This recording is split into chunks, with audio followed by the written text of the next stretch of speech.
Hello, hope everybody's doing well. I sure do miss you. I have a book today called Helen Keller. She's a fascinating woman, and I'm not going to tell you anything about her because you'll learn all about her as we read the book. So this is called Helen Keller by Stuart and Polly Ann Graff. Chapter 1, Darkness. One afternoon, a little girl sat on the porch steps of her home. It was her 6th birthday, June 27th in the year 1886. The house was in a small town in Alabama. The little girl had curly golden hair. Her bare arms and legs were sturdy, but there was something different about her eyes. When she stared into the bright sun, she did not blink. Roses bloomed in the arbor. Across the yard, a pony whinnied in the pasture. It would have been a nice afternoon to ride, but the little girl sat alone.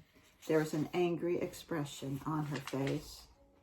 She could feel the warm sun, but she could not see anything but darkness because she was blind. She could smell the roses, but she could not see their color. She could not hear her pony whining because she was deaf also. The little girl's name was Helen Keller. She lived with her parents and her baby sister Mildred in a comfortable house with wide fields and a big barn. Helen's father had been a captain in the Civil War. Now he owned a newspaper. When Helen Keller was born, she could see and hear like other children. But when she was a year and a half old, she became very ill. Fever burned her small body. The doctors could not help. Her mother and father were afraid Helen would die. At last, Helen got better, but the fever left a terrible mark. When their mother brought a lamp, Helen did not look at the bright light. When her father clapped his hands loudly, she did not turn to the sound. Then they knew their little girl was blind and deaf. Soon, Helen was well and strong again. When she grew older, she wanted to run and play. But when she ran, she crashed into trees or fences, fell, and hurt herself. Other children were afraid to play with her because she often hit them roughly and broke their toys. Even Belle, the family setter dog, ran away from her. Helen did not understand that anyone had feelings except herself. Once she pushed her baby sister out of her cradle. Worst of all, Helen could not speak or understand others. Her mind was bright and active. She could feel her way quickly through the house or follow the path to the barn. She learned a few signs. She would pull or push to mean come or go. She could show her mother that she was hungry or thirsty. But Helen could not hear voices.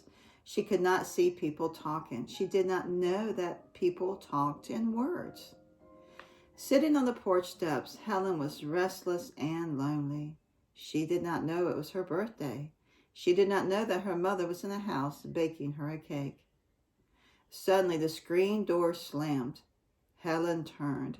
She could not hear the slam, but it made a shake.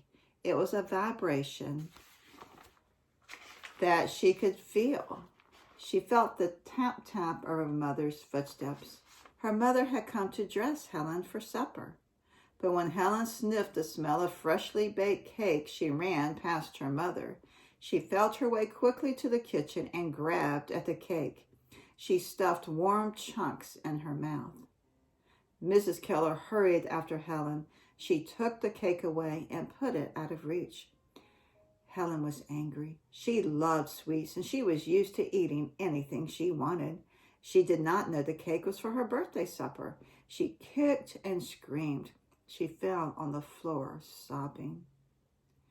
Before her mother could stop her, Helen rushed outdoors. She ran wildly into a bramble bush. The thorns scraped her face. She tripped and fell. A sharp stone cut her knee. Mrs. Keller carried Helen back inside. She bandaged Helen's knee and put her to bed. The birthday cake was spoiled. Helen was worn out with temper and crying. She was alone in the darkness again. And here's the picture of Helen and her mother. She's running out of the house after throwing that tantrum. Downstairs, Helen's mother and father ate their supper sadly. Mrs. Keller told her husband what had happened. Helen's tempers are growing worse, Mrs. Keller said. But we cannot punish her when she does not understand. Captain Keller shook his head. If only we could find someone who could help her.